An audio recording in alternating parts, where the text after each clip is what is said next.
സംരക്ഷണമാണ് അതിജീവനത്തിന്റെ ഏക വഴിയെന്ന തിരിച്ചറിവാണ് വൈപ്പിൻ സ്വദേശി മുരുകേശനെ കണ്ടൽ സ്നേഹിയാക്കിയത്. തീരത്തിന്റെ ജൈവമതിലുകൾ എന്ന് വിശേഷിപ്പിക്കുന്ന കണ്ടൽക്കാടുകൾ വളർത്തിയെടുക്കുന്നതിൽ മുഴുകിയാണ് മുരുകേശന്റെ ജീവിതം. കണ്ടൽ ചെടികളിലൂടെ ലോകമറിഞ്ഞ കണ്ണൂർക്കാരനായ കല്ലേൻ പുക്കുടന്റെ വഴിയിലൂടെയാണ് മുരുകേശന്റെയും യാത്ര. 1,00,000-ലേറെ കണ്ടൽ ചെടികളാണ് വിത്ത് മുളപ്പിച്ച നടീലിനായി മുരുകേശൻ ഇതിനോടകം തയ്യാറാക്കിയത്. ഇതിൽ 1,00,000-ത്തോളം ചെടികൾ സ്വന്തമായി തന്നെ വച്ചുപിടിപ്പിച്ചു.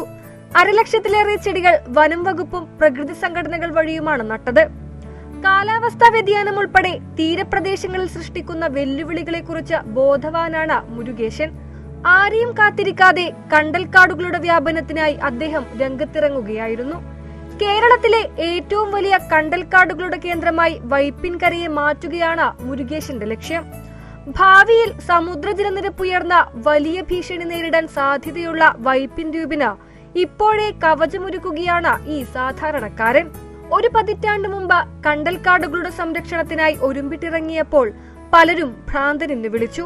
പല സ്ഥലത്തും നമ്മൾ നടുമ്പോൾ പഞ്ചായത്ത് മെമ്പർ വന്നിട്ട് പോലും ഇത് വലിച്ചെറിഞ്ഞു കളഞ്ഞ സ്ഥലങ്ങളുണ്ട്. അപ്പോൾ ഞാൻ പറയുന്നില്ല, എന്നാലും ഞാൻ പറയണേ. അപ്പോൾ ഇപ്പോഴും ചില സ്ഥലങ്ങളിൽ ആളുകൾക്കത് വിരോധമാണ് കണ്ടലിനോട്. പക്ഷേ അതാണ് ഞാൻ നേരത്തെ പറഞ്ഞത്, ഇത് പ്രകൃതി എന്താണെന്ന് അറിയാത്ത, അല്ലെങ്കിൽ നമ്മളെ ഇന്ന് അനുഭവിച്ചുകൊണ്ടിരിക്കുന്ന ഈ ദുരന്തങ്ങളെ നേരിടാൻ നമ്മുടെ അടുത്ത് എന്താണ് ടൂൾസ് ഉള്ളതെന്ന് നമ്മൾ അന്വേഷിച്ച് പോകുമ്പോഴാണ് നമുക്ക് ഇത്തരം സസ്യങ്ങളോ ചെടികളോ ഒക്കെ തന്നെയാണ്, മരങ്ങളൊക്കെ തന്നെയാണ് നമ്മുടെ നിലനിൽപ്പിന് ആധാരം എന്നുള്ളത്.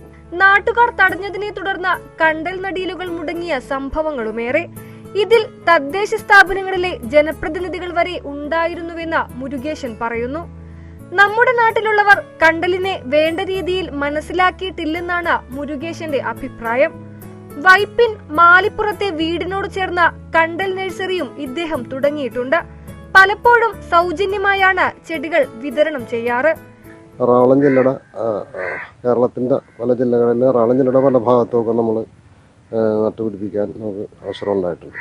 കൂടാതെ നമുക്ക് ചെന്നൈയിലും അങ്ങനെ ദൂര സ്ഥലങ്ങളിൽ, ഇപ്പോൾ ലക്ഷദ്വീപിൽ അങ്ങനെയുള്ള പലയിടങ്ങളിലേക്ക് നമുക്ക് സീഡ് കൊടുത്തേക്കാനും അവിടെയൊക്കെ ചെടികൾ നന്നായിട്ട് നിൽക്കുന്നുള്ളതെന്ന് അറിയാനൊക്കെ സാധിക്കുന്നുണ്ട്. സാമ്പത്തിക പ്രയാസമുണ്ടെങ്കിലും ഇത് ഉപേക്ഷിച്ചു പോകാൻ തയ്യാറല്ല ഈ മനുഷ്യൻ. ഇതിനകം നിരവധി പുരസ്കാരങ്ങൾ തേടിയെത്തിയ മുരുകേശനെ വിദേശ രാജ്യങ്ങളിൽ നിന്നടക്കം ആളുകൾ കണ്ടൽ ചെടികളെ കുറിച്ച് അറിയാൻ വിളിക്കാറുണ്ട്. ETV ഭാരത്, എറണാകുളം.